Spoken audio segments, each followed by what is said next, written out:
Aquí hay algo que se repite mucho. Di lo que quieras sobre el capitalismo. No puedes negar que ha sacado a la gente de la pobreza. Escucho eso todo el tiempo, especialmente cuando hablo sobre el aumento de la desigualdad y la desaparición de la clase media. Las tasas de pobreza extrema, se nos dice, se han desplomado bajo el capitalismo global. Se nos dice que el capitalismo global ha reducido la pobreza hasta en un 80 o 90%. Esto me recuerda a mi madre. Cada vez que yo despotricaba sobre lo mal que estaba la situación actual, ella me decía cuánto peor había sido antes. Agradece la mejoría, Richard, decía. No estaba convencido entonces y no lo estoy ahora. Los campeones del capitalismo son astutos, les concedo eso, pero a continuación les diré por qué están equivocados. Su clave matemática proviene de cómo definen la pobreza. Según el Banco Mundial, cualquiera que gane menos de $1,9 al día se considera pobre. Todos los demás están bien, pero ese número en realidad no se basa en el costo de la vida de ninguna persona. Es totalmente arbitrario. ¿Podría usted vivir con $1,9 al día? Las Naciones Unidas no lo creen así. Dicen que todo el mundo necesitaría al menos 4 veces más, $7,4 al día, para obtener el mínimo absoluto de nutrición básica y esperanza de vida humana normal. Utilizando esta cifra más realista, el número de personas en situación de pobreza ha aumentado en las últimas 4 décadas a la friolera de 4.2 billones. La pobreza ha aumentado, no ha disminuido, pero ellos podrían decir que al menos una proporción de personas en situación de pobreza ha bajado. Pero, ¿cuál es realmente la razón de eso? ¿Qué es realmente el capitalismo que creíamos era nuestro caballero de brillante armadura? De hecho, casi toda esa reducción de la pobreza ha sido en un solo país, China. No en los países donde se exportó el capitalismo al estilo estadounidense. China logró esto con un gasto industrial masivo del gobierno y programas sociales que se llaman socialismo.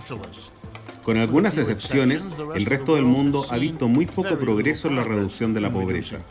Si excluimos China, entonces no solo ha aumentado el número de personas en la pobreza, sino que la proporción de personas en la pobreza no ha ido mucho mejor, con un mísero 5,4% en 40 años. A ese ritmo, los expertos proyectan que se necesitarían más de 200 años para estar cerca de eliminar la pobreza. Y eso es solo si nunca más hay recesiones y la economía global logra alcanzar 173 veces su tamaño actual. Nadie espera que ninguna de esas cosas suceda.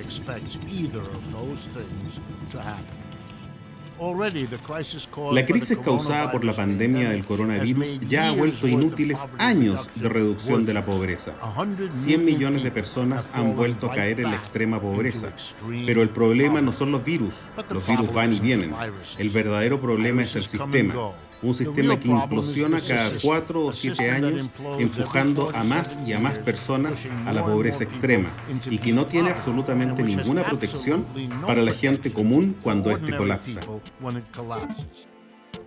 Incluso los defensores del sistema han comenzado a admitir cuán defectuoso es. El propio Banco Mundial ahora dice que reducir la desigualdad en solo un 1% anual sacaría a más personas de la pobreza que aumentar el crecimiento económico en un 1% por encima de las previsiones actuales.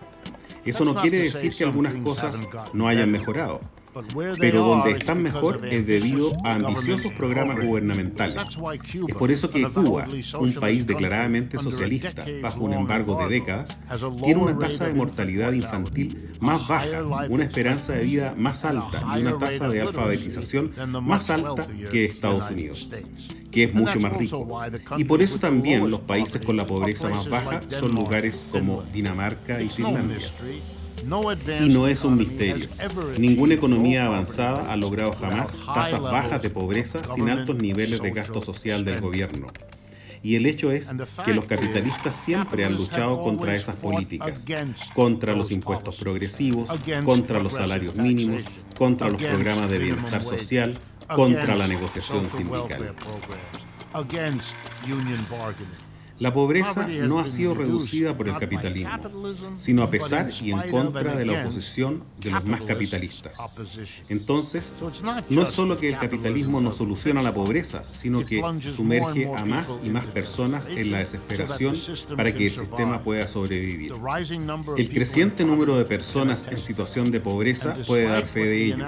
Y a pesar de lo que puedan sugerir las estadísticas inexactas, mientras tengamos un sistema diseñado en torno a las ganancias, eso no cambiará. Este es Richard Wolff, profesor de Economía de la Universidad New School para el Instituto Graeber. Gracias a nuestros auspiciadores por hacer esto posible.